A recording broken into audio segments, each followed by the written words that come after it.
sa bagay kanan lahat ng bukas siya nga sa Jesus. Santa Maria na siguro sa sa oras aming pagkain.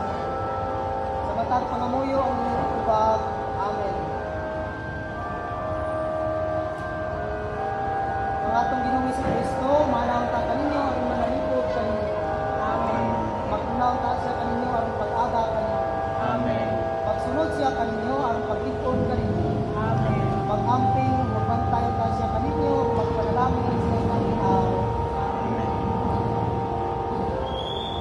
Ang Ginoo sa kanunay magtibalong ka kaninyo, o siyang kaluoy magpahimutang sa inyong mga lakaw, sa paagi nga magpahimuot kaniya, kiniamong ipangayo, kinaagi ni Kristo nga among Ginoo.